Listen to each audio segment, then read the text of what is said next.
Gracias, hermano Armando. Este mensaje será grabado para compartirlo con la himna de Antofagasta, los hermanos. Ya lo estamos haciendo por bastante tiempo, ¿ya? Es un privilegio para nosotros, los hijos del Señor, el poder reunirnos, congregarnos, eh, no solamente en el templo, sino también en los hogares, en nuestras casas donde estamos, y también por este medio, la plataforma, ¿ya? Vamos a dedicar un tiempo a la meditación de su palabra y antes de comenzar, en el Antiguo Testamento hay un pacto, hay una promesa que Dios hizo con Abraham en una oportunidad, Abraham, nuestro padre de la fe. Y en una ocasión, Dios le hace mirar a Abraham al cielo si podía contar las estrellas del cielo, si podía contar la arena que había a la orilla del mar. Y entonces la promesa de Dios para él vino en el sentido de que así será tu descendencia.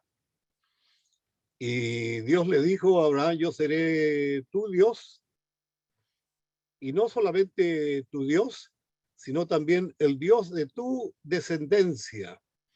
Y esta es una promesa y un pacto perpetuo que hasta el día de hoy nos acompaña. Es un privilegio y una bendición de saber nosotros que somos hijos de Dios, que Dios es nuestro Padre, que nosotros somos sus hijos, pero no solamente nosotros somos sus hijos, sino que también Dios es el Dios de toda nuestra descendencia por pacto perpetuo. Yo he escogido un pasaje, como lo leyó nuestro hermano Aldo, en el primer libro de las Crónicas, primer libro de las Crónicas. Es un pasaje, es un libro, como el segundo libro de las Crónicas, que pertenecen a la división en el Antiguo Testamento de los libros históricos, ¿ya? Y yo he escogido este pasaje y voy a tocar solamente un versículo de él de manera en el sentido práctico.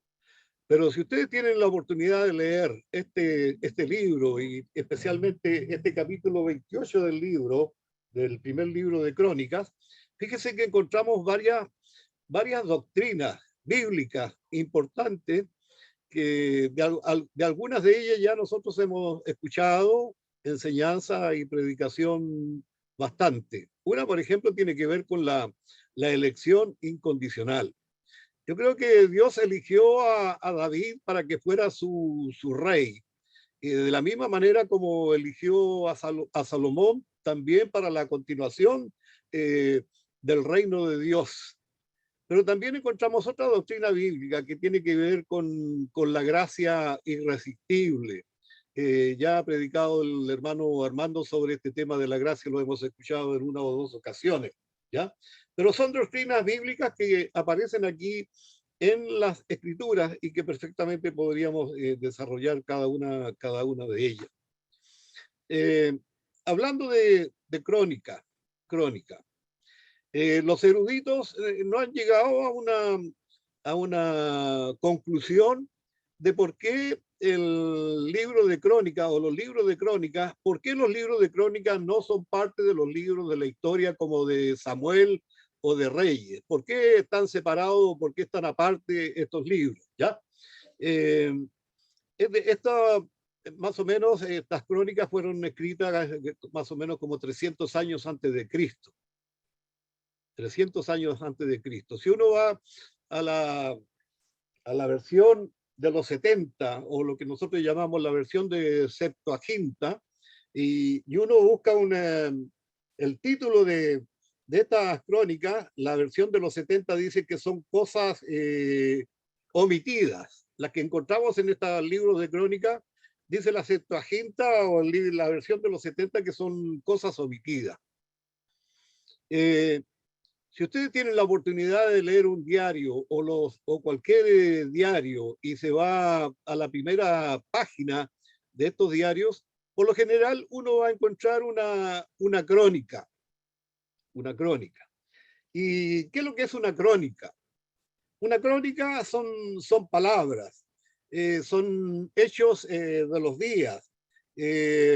Las crónicas narran hechos históricos, a veces prolongados, y por lo general estas crónicas son por escrito, acerca de cosas que sucedieron o de cosas que suceden, ¿ya? Y dependiendo del diario que usted lea o encuentre una crónica, a veces estas aparecen según el color político, según los valores que tenga la persona o el autor de estas crónicas, ¿ya?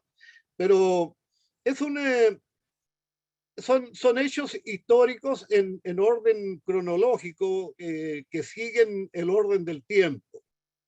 Y en este libro de las crónicas, el tema principal que encuentro yo que hay, uno es que la fiel obediencia a la voluntad y a la palabra de Dios resulta en bendición. Y es algo de eso de lo que vamos a ver en esta meditación hoy día. Y el segundo tema general que aparece en estos libros de crónicas es que aquellos que abandonan al Señor, eh, por supuesto, eso los conduce a un juicio y a un castigo. Si usted tiene su Biblia, la versión Reina Valera, el hermano cuando leyó, había un título sobre este capítulo 28. Si usted busca otra versión de la Biblia, como por la que yo tengo anotada acá, dice que eh, testamento de David, testamento de David. Y creo que calza mucho o calza muy bien esta palabra testamento con este pasaje que leyó nuestro hermano en Primera de Crónicas, capítulo 28, los versículos 1 a 10. Testamento. Es el acto en el que se atestigua una voluntad de heredar, es un acto. Y creo que es eso lo que está haciendo David en este pasaje. Si ustedes notaron, al principio él convoca a todos los principales de su reino, de su reino. Y la razón por la cual él convoca a todos los principales de su reino, porque quiere que ellos escuchen y oigan lo que él tiene para heredar a su hijo Salomón, ¿ya? Y entonces cuando nosotros hablamos de testamento, por lo general pensamos en ello de carácter patrimonial, que tiene que ver con cosas materiales principalmente, con dinero, con propiedades, con lo que yo dejo, con lo que me dejan, ¿ya? Pero más en ese sentido. Y creo que aquí, en este testamento de David, quien está próximo a morir, es un testamento realmente muy completo, que no solamente tiene que ver con los bienes materiales de carácter patrimonial, sino que este testamento encaja muy bien o cuadra muy bien con lo que encontramos en este pasaje. Me gustaría que fuéramos al versículo 9. Versículo 9 de Primera de Crónicas en el capítulo 28. Dice así: y tú, Salomón, hijo mío, reconoce al Dios de tu padre y sírvele con corazón perfecto y con ánimo voluntario, porque Jehová escudriña los corazones de todos y entiende todo intento de los pensamientos. Si tú le buscares, lo hallarás, mas si lo dejares, él te desechará para siempre. Que el Señor bendiga su palabra. ¿Qué nos está diciendo este texto? Salomón se encontraba en un momento en donde iba él a heredar el trono que su padre David había llevado durante varios años en los cuales Dios había estado con David. Dios lo había respaldado a David durante el tiempo de su reinado. Y fíjese que Dios hizo eso con este hombre de Dios, de David, a pesar de sus muchos errores, a pesar de sus muchos pecados. Si usted va al libro de los Salmos, el capítulo 51, nos narra gráficamente cuando David eleva esta oración a Dios pidiendo perdón por sus errores y por sus pecados. Oh Dios, ten piedad de mí. Ten piedad de mí. Borra todas mis rebeliones. Borra todos mis pecados. Límpiame con hisopo y seré limpio. Lávame con hisopo y seré limpio. Es una narración, es una descripción de la actitud que este hombre David tiene ante Dios al reconocer sus pecados y sus faltas. A veces viene a nuestra mente no de buena manera, a veces no con buena intención, cuando creemos que alguien tiene que tener como autoridad moral para hablar a alguien sobre algo. Y nos olvidamos que al igual que David, nosotros somos humanos, somos hijos de Dios, pero humanos, y cometemos muchas veces errores y pecamos muchas veces delante de Dios. Y Dios siempre está dándonos la oportunidad de dirigirnos a Él para reconocer nuestras faltas, nuestros pecados, nuestros errores, y Dios los perdona. Y no solamente una vez, sino muchas veces. Y así fue con la experiencia de este hombre David, este rey David, al punto de que Dios lo consideró a él como un hombre conforme al corazón de Dios. Un hombre conforme al corazón de Dios. ¿Por qué sería eso? David era perfecto, era sin pecado, sin mancha, no, sino por la relación permanente y continua que David mantenía con su padre Dios, a pesar de sus muchos errores y sus muchos pecados, que en tantas ocasiones los reconoció y pidió perdón por ello. Pero por un momento David, quien llevaba sobre sí una enorme experiencia de años conduciendo el reino, le trata de dar unos consejos más que sabios a su hijo Salomón. ¿Para qué? Para que su reinado pueda llevar la misma línea de la voluntad de Dios que David durante su reinado había llevado. Y fíjese que estos consejos que encontramos en este versículo 9 se aplican no solamente a un rey o a alguien que iba a ser embestido como rey, sino que también se aplica a los príncipes que son hijos de Dios y que se aplica también a nosotros, pues si Dios es nuestro rey de reyes, si el Señor es el Señor de señores en nuestra vida, todos aquellos que somos hijos de Él, somos reyes, somos profetas y somos sacerdotes. Eso dice la Escritura y nos enseña la Biblia de que somos. Entonces, mirado este texto de esta manera, David se siente con la autoridad moral del Señor, con la experiencia que él tiene, por la trayectoria de su reinado, se siente con esta autoridad de dar algunos consejos a su hijo Salomón.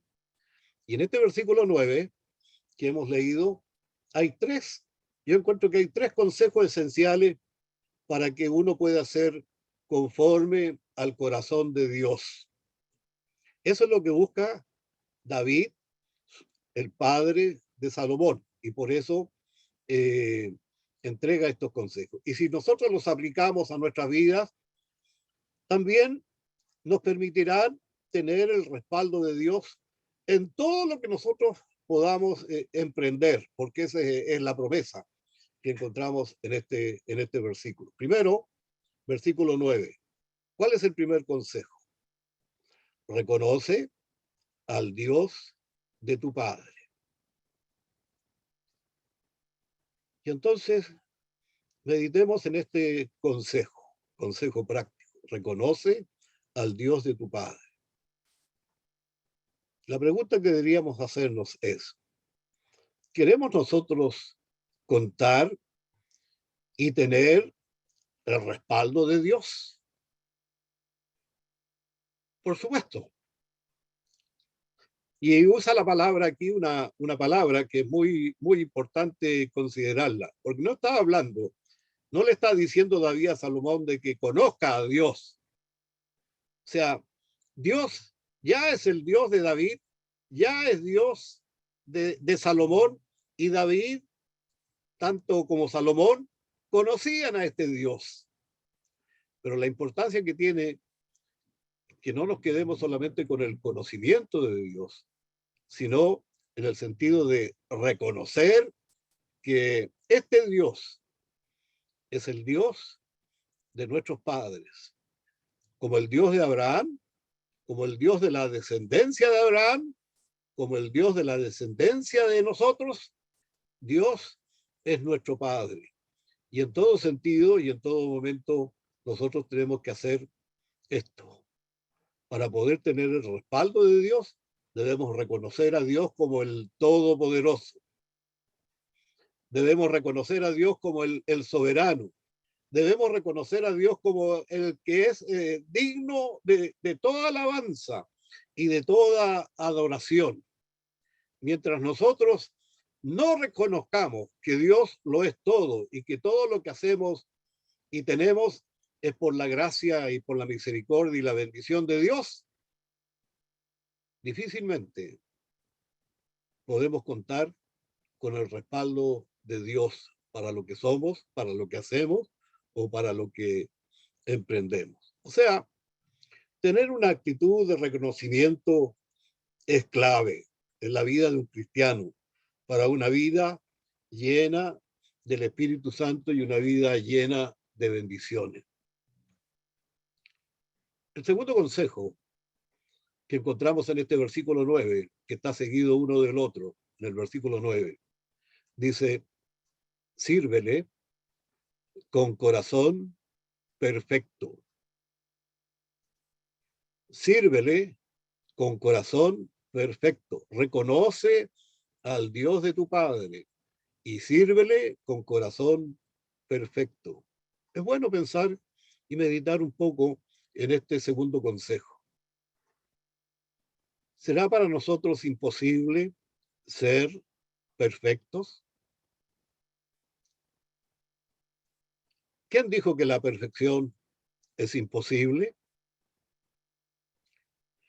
Si fuera eso así, ¿qué hacemos con tanta enseñanza de las Escrituras que en una y en otra ocasión nos hacen un llamado a la perfección?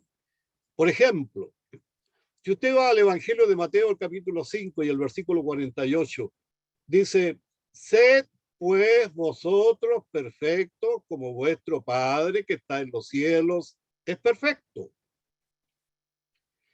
Y usted nota este versículo que está en un imperativo. No está diciendo que tratemos de ser perfectos. No está diciendo que busquemos la perfección. Dice en un imperativo que nosotros debemos ser como nuestro Padre lo es en los cielos. Perfecto. Si no fuera así, ¿qué hacemos con 2 Timoteo capítulo 3, versículo 16 y versículo 17? Es un texto que es conocido a nosotros y no tenemos que buscar en la Biblia para recordarlo. Toda la escritura es inspirada por Dios y útil para enseñar, para redarguir, para corregir, para instruir en justicia. ¿Para qué? Versículo 17, para que el hombre de Dios sea perfecto, enteramente preparado para toda buena obra. Estos textos que hemos recordado y que he leído para ustedes, y otros más que encontramos en la Escritura, ¿qué nos dicen? Nos están diciendo que ser perfecto es posible. Es posible, siempre y cuando tengamos un corazón ansioso de serlo. Es la razón por la cual cuando Dios, en su infinito amor y misericordia, produjo un cambio, una transformación en nuestra vida, dice que quitó de nosotros el corazón de piedra y puso en nosotros un corazón de carne, de carne. A veces nos es fácil en la vida escudarnos en esa frase que dice, comillas, nadie es perfecto. Yo la he usado, muchas veces la hemos usado. Es como una excusa, es como escondernos detrás de esta frase. Nadie es perfecto. Pero si realmente midiéramos la clase de perfección que Dios anhela para nosotros, nos daríamos cuenta que ser perfecto delante de Dios es posible. Nada más, basta con desechar de nuestras vidas de forma de pecado, toda forma de pecado, ya sea visible o invisible.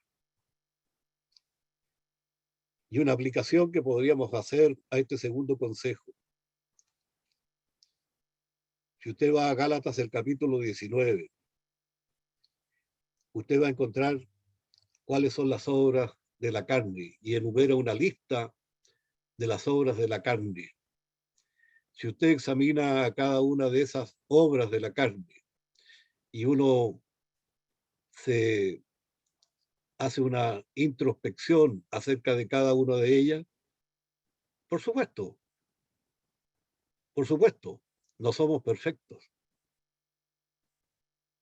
Pero si usted va más adelante, cuando Dios, por medio del Señor Jesucristo, produjo en nosotros este cambio y esta transformación y puso en nosotros el Espíritu Santo, nos dice que el fruto del Espíritu Santo es amor, gozo, paz, paciencia, benignidad, bondad, fe, mansedumbre, templanza.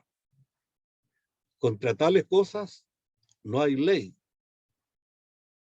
De verdad se produce un conflicto entre las obras de la carne y el fruto del Espíritu. Pero nosotros tenemos de parte de Dios y la autoridad del Señor y del Espíritu Santo para poder buscar el satisfacer y el ser llenos del fruto del Espíritu y dejar de lado las obras de la carne. Cuando David aconsejaba a Salomón, le estaba diciendo en pocas palabras que no haya pesar ni hipocresía en tu servicio a Dios. Ese es el resumen del consejo. Y entonces tenemos que preguntarnos respecto al tema del servicio.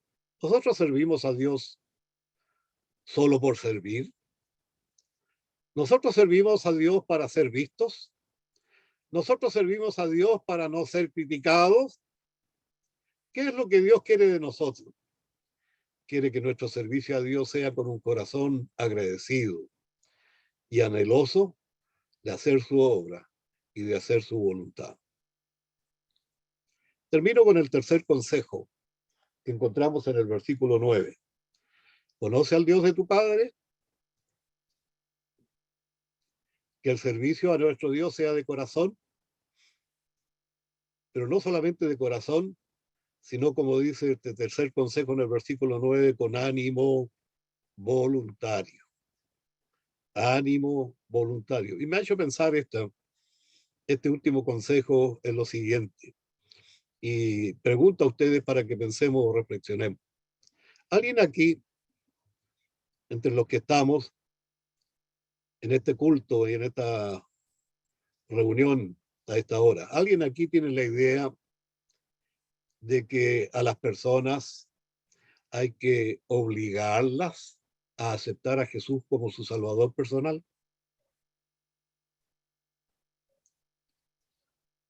¿Cuál es nuestra creencia y cuál es nuestra convicción? Yo digo que es cierto que es Dios quien elige. Es Dios quien escoge a unos para salvación y escoge a otros para condenación. No quisiéramos que muchos en este mundo se pierdan,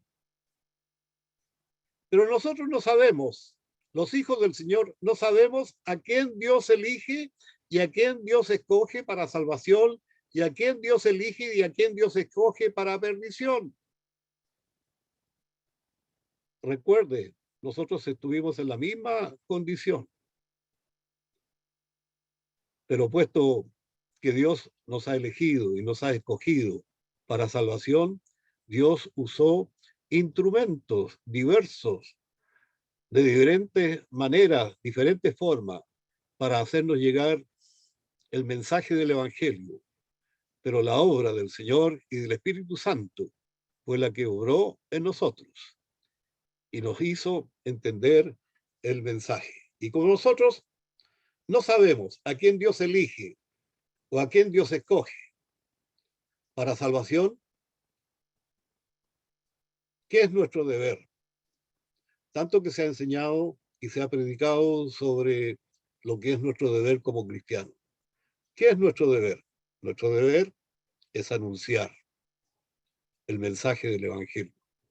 Nuestro deber es predicar el Evangelio de Jesucristo. Nuestro deber es invitar a los pecadores a venir a Jesucristo. Y nos hace recordar ese Evangelio en una cáscara de nuez, como alguien dijo de Juan 3:16, porque de tal manera amó Dios al mundo, que ha dado a su Hijo unigénito, para que todo aquel que en él cree no se pierda, mas tenga vida eterna. La decisión del que escucha y de quien recibe el mensaje del Evangelio tiene que nacer de un corazón que reconozca su necesidad y anhele entregarse completamente al Señor. De la misma manera, nuestro servicio a Dios no tiene que ver con imposiciones, porque si tuviera que ver con imposiciones, ante Dios ese servicio no es nada, no sirve. El ánimo voluntario nace de un corazón sencillo que reconoce la necesidad de obreros que hay en los momentos en donde la venida del Señor Jesucristo está más cerca que nunca.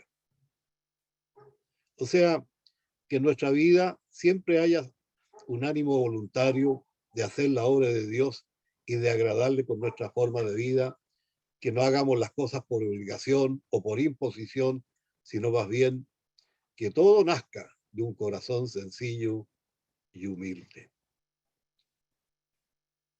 ¿Cómo termina la segunda parte del versículo 9, que no podemos dejar pasar?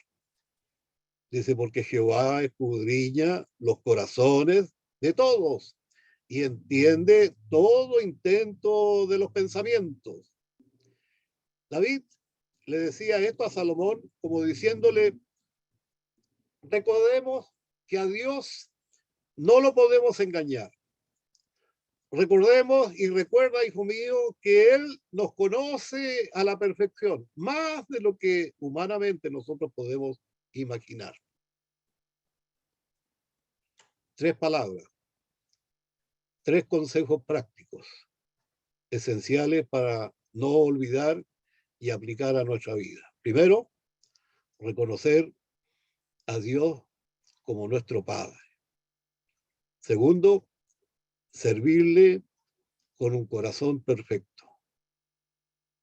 Y tercero, que nuestro servicio sea con ánimo pronto para la gloria de Dios. Amén. Amén. Dios nuestro y Padre Celestial, te damos infinitas gracias porque recordando que este es el día que tú has apartado para que tu pueblo, tus hijos, te honren, te glorifiquen, lo estamos haciendo a través de este culto de adoración, donde queremos ofrecer nuestra alabanza, donde queremos ofrecer nuestra gratitud por tu gran amor y tu misericordia que has mostrado para con nosotros al hacernos tus hijos por medio de Jesucristo, nuestro Señor, nuestro Rey, a quien debemos honra y gloria por todo lo que ha significado y ha hecho por nosotros. Oramos y pedimos esto en nombre de Jesús. Amén y amén. Gracias, hermano Aldo.